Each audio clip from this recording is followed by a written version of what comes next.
Yeah, so I want to move on to Miami a little bit. Brian Flores, really good head coach, has the potential to be the next great head coach, in my opinion. He's one of the Bill Belichick disciples that have been a hit. Okay, we've seen some Bill Belichick disciples be really bad, but we've seen some Bill Belichick disciples be really good. He's in the really good category with a chance to be great. And Miami, they've drafted extremely well. They spent some money in free agency this past year. I felt that they actually arguably had the best offseason out of all NFL teams. They made a huge leap this past year. I did not expect the Miami Dolphins to win 10 games, but due to their defense and due to their great coaching staff, they got something cooking. Now, the big question is Tua the guy? Personally, Dolphins fans get mad at me every time I talk about Tua. Some of them actually have come around to agreeing with me. But look, it's the same thing I said about Sam Darnold earlier.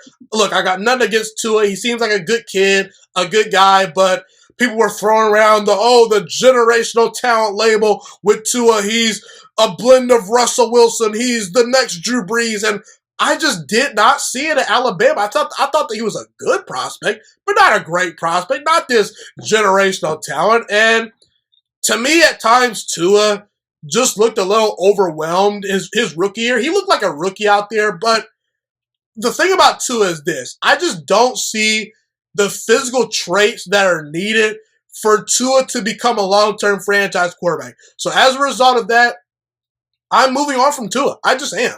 And I know what Dolphins fans are going to say. They're going to say, well, what about Josh Allen? Josh Allen was put into a really bad situation as a rookie because Buffalo was not a good team. I'm not saying the Dolphins were a good team to start the year, but based on what happened during the year, they were winning games with Ryan Fitzpatrick.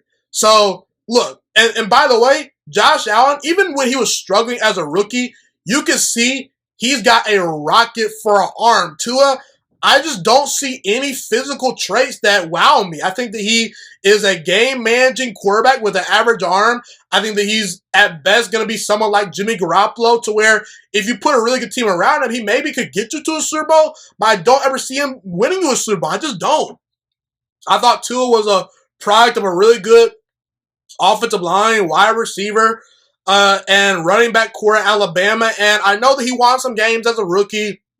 I understand he's a pretty accurate passer, and he doesn't turn the football over, but his unwillingness to push the ball down the field, and in my opinion, his inability to consistently fit the ball into tight windows, it's a problem for that offense. And Brian Flores, look, I don't agree with the decision to bench Tua every time, something went wrong for the team, but, I mean, if Brian Flores is deciding to bench Tua Tagovailoa, don't you kind of have some weird mixed feelings about the way Flores feels about the guy? I mean, don't you think that he would roll out Tua and say, okay, Tua, let's see if you can handle adversity? And Brian Flores said when he made the switch to Tua that this was going to be the move that gave us the best chance to win. But then when he pulls Tua, you're signaling to that locker room that Ryan Fitzpatrick gives you the best chance to win. And actually, when you look at the offense, Ryan Fitzpatrick was able to push the ball down the field into tight windows. It was a whole totally different offense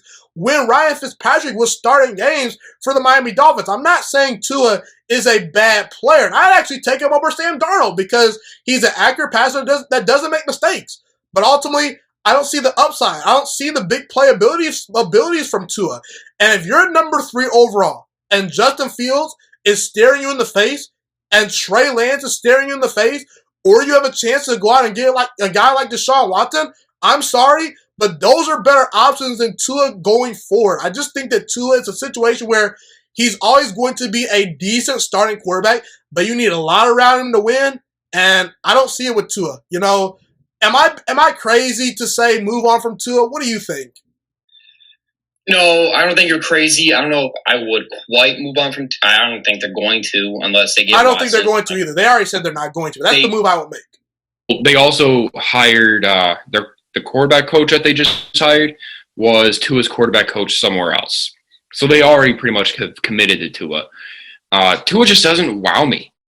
I watch him. It's like game manager. Sam Darnold makes more plays in a game that's like wow. He had a worse roster too. Yeah, exactly. If you're at number 3, I would consider taking a quarterback.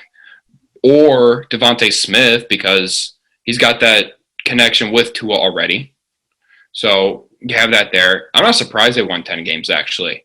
I watched how the Dolphins finished last season or the previous season.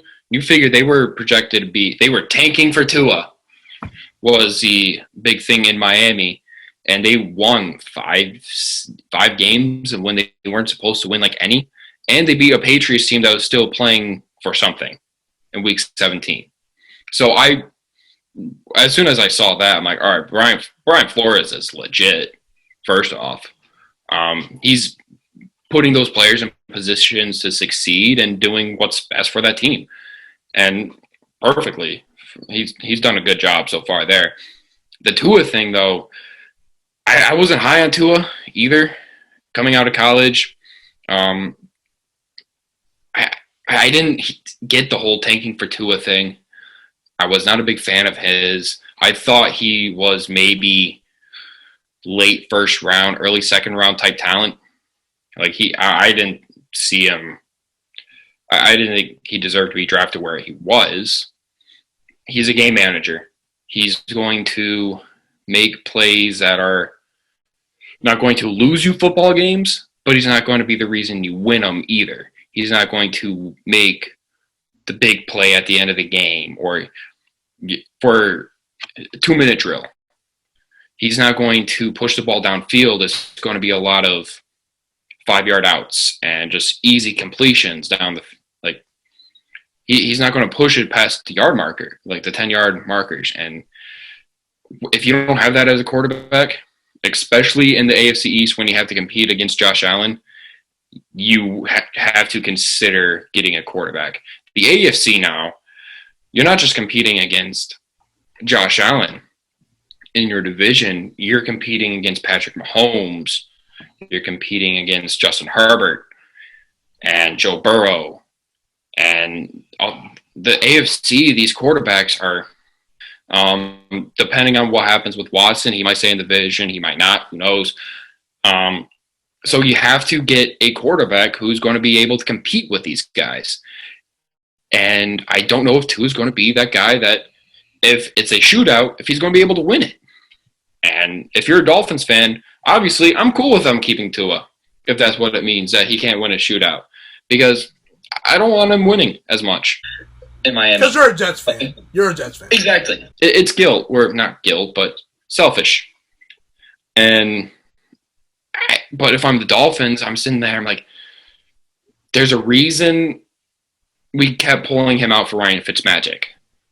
Fitzmagic, he's gutsy.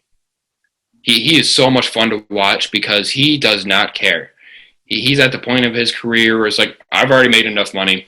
I'm just going to do whatever I want or try to win. He's not going to try to be conservative. And he makes phenomenal plays. You don't see any of that with Tua. And Fitzpatrick is the best quarterback on that team. And when you draft Tua as high as you did, you kind of need him to be. So I kind of agree where I probably would move on from Tua, but they're not. I don't expect them to move on from Tua unless Watson is available for them. Yeah, and look, I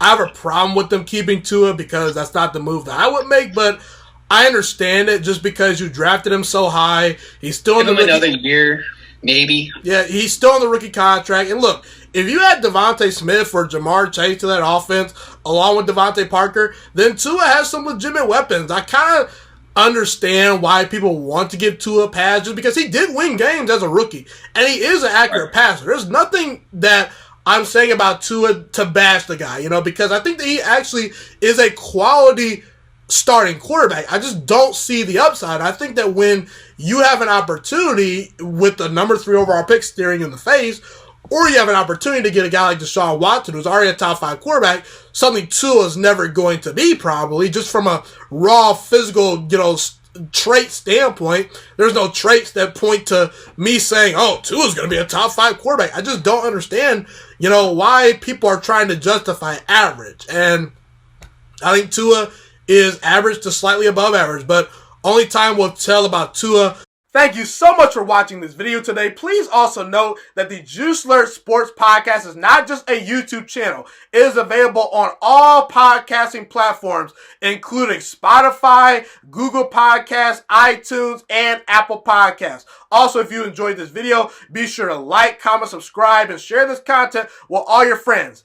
This podcast is my favorite thing in the entire world right now. It is my passion. And I want more people to listen to this podcast. I really want this podcast to grow. Also, a fun fact about me is that I want to go into the sports broadcasting and media world once I graduate from the University of Toledo, a college in Northern Ohio. I am looking to become one of the next great sports broadcasters and analysts out in the world. And I potentially would like to start my own network if this podcast really truly grows. Or if I fall short of that goal, I would love to work for a big time network like ESPN or Fox Sports 1. I am open to all networks. So if you believe in my dreams and you see or hear my passion through the screen, be sure to tell all your friends about the Juice Alert Sports Podcast. Stay motivated, you guys. Have a God bless day, and I'm out.